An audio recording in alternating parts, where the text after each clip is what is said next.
सोच बदलो। एक प्रेरक कहानी। यह प्रेरक कहानी एक बूढ़े आदमी की है। ऐसा बूढ़ा आदमी जो अपने बुढ़ापे में अपने बेटी और बेटों के द्वारा ठुकराए जाने पर अपने लिए 2 वक्त की रोटी तक जुटाने में कठिनाई महसूस करता है। फिर भी वह हिम्मत करके होलसेल की दुकान से अपने पास पड़े चंद रुपयों की पेन खरीदता है और बस स्टॉप पर जाकर एक जगह बैठकर उन्हें बेचने की कोशिश करता है। बूढ़ा आदमी दिन भर पेन बेचते बेचते थक जाता है, लेकिन उसकी ज़्यादा पेन नहीं बिकती। फिर भी वह उसी जगह सो जाता है जिस जगह वह बैठकर पेन बेच रहा था। बूढ़ा जहाँ सोया था वहीं पर अपना पेन का कटोरा भी रखा होता है। बूढ़े को ऐसी अवस्था में सोते हुए देख आते जाते लोगों को उस पर दया आती है और वह उसके कटोरे में पैसे डालना शुरू कर देते हैं। जब बूढ़ा जागता है तो देखता है कि उसकी पेन एक भी नहीं कम हुई और उसके कटोरे में काफ़ी सारे पैसा जमा है। वह समझ जाता है कि लोगों ने उसको भीख देना शुरू कर दिया है।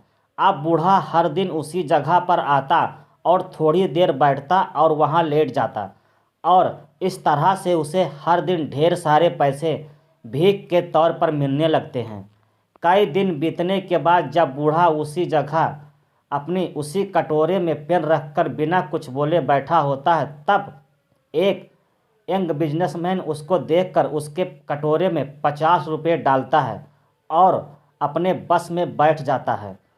कुछ सेकंड बाद उस बिजनेसमैन को क्या सोचता है पता नहीं कि वह बस के नीचे उतरता है, उस बूढ़े के पास आता है, उस कटोरे से कुछ पेन उठाता है, उसे कहता है कि इस पेन की कुछ कीमत है और मैं आपको कीमत देकर यह पेन ले रहा हूँ। आखिर आप भी एक बिजनेसमैन हैं और मैं भी। इतना कहकर वह फिर से अपने बस में बैठ जाता है और बस वहाँ से चली जाती है। यंग बिजनेसमैन की बातें जैसे बूढ़े के दिल पर उतर जाती है। उसकी बातें दिन रात उस बूढ़े की दिमाग में घूमती रहती है। 2 साल बीत जाते हैं। एक दिन वह यंग बिजनेसमैन एक जगह पर उस बूढ़े को देखता है। बूढ़ा आदमी उसके पास जाता है और उससे कहता है, आपने मुझे पहचाना? शायद आप भूल गए होंगे, लेकिन मुझे आप अच्छे से याद हैं। बिजनेसमैन कहता है, आपके याद दिलाने पर मुझे थोड़ा थोड़ा याद आ रहा है। शायद आप वही बूढ़े आदमी हो जो कभी उस बस स्टॉप पर बैठकर भीख मांगा करते थे, लेकिन आज तो आपका अंदाज़ा ही कुछ बदला हुआ है। आप सूट बूट टाई पहनकर यहाँ क्या कर रहे हैं? बूढ़ा आदमी उस यंग बिजनेसमैन को धन्यवाद देते हुए कहता है कि आप नहीं जानते हैं आपने उस पर एक मुलाकात पर मुझ पर कितना उपकार किया है। यंग बिजनेसमैन को कुछ समझ में नहीं आता है, क्योंकि उसके हिसाब से उसने ऐसा कोई भी काम नहीं किया था जिसके लिए उसे धन्यवाद दिया जाए। बूढ़ा आगे बताते हुए कहता है, मैं आपको पूरी बात बताता हूँ। उस दिन जब आपने मुझ पर दया ना दिखाते हुए आपने पैसों के बदले मेरे कटोरे से पेन उठाई और जो शब्द आपने मुझसे कहे कि पेन की भी कीमत है और आपकी तरह मैं भी एक व्यापारी हूँ, इन शब्दों ने मेरे दिल दिमाग पर आंदोलन कर दिया। उस दिन से मैं सोचने लगा कि मैं क्या कर रहा हूँ। मैंने ज़िंदगी भर कड़ी मेहनत करके अपना और अपने परिवार का पेट पाला था, तो फिर मैं इस उम्र में कैसे हार मान सकता हूँ।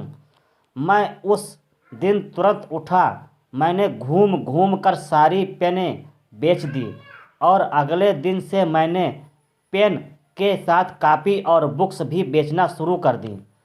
मैंने शुरू के 6 महीने काफ़ी मेहनत की और अपने बेचने की चीज़ें बढ़ाता गया और सिर्फ 6 महीने में मैंने स्टेशनरी की दुकान डाल दी। मेरे अंदर जो मेहनत करने की लगन आपने पैदा की थी, उसकी वजह से मैं इतने पर ही नहीं रुका। मैं स्टेशनरी में काफ़ी मेहनत करता था और मैंने कई सारी स्टेशनरियाँ खोल ली और आज मैं शहर का सबसे बड़ा स्टेशनरी का थोक व्यापारी हूँ। उस यंग बिजनेसमैन को उस बूढ़े आदमी की सफलता देखकर बहुत खुशी हुई। उसने बूढ़े आदमी को गले से लगाया और उसे कैंग्रेचुलेशन कहा।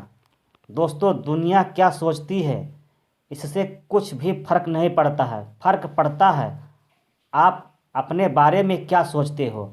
अगर आप अपने आप को कमज़ोर मानते हो, आप सोचते हो कि आप कमज़ोर हो, तो आप कमज़ोर ही हो जाते हो। अगर आप अपने आप को ताकतवर और सक्षम मानते हो, तो आप को सक्षम होने से, सफल होने से दुनिया का कोई भी ताकत नहीं रोक पाती है। तो दोस्तों, इस कहानी से आपको क्या शिक्षा मिलती है, कमेंट में ज़रूर बताएं और चैनल को सब्सक्राइब करके बेल आइकन ज़रूर प्रेस करें। धन्यवाद।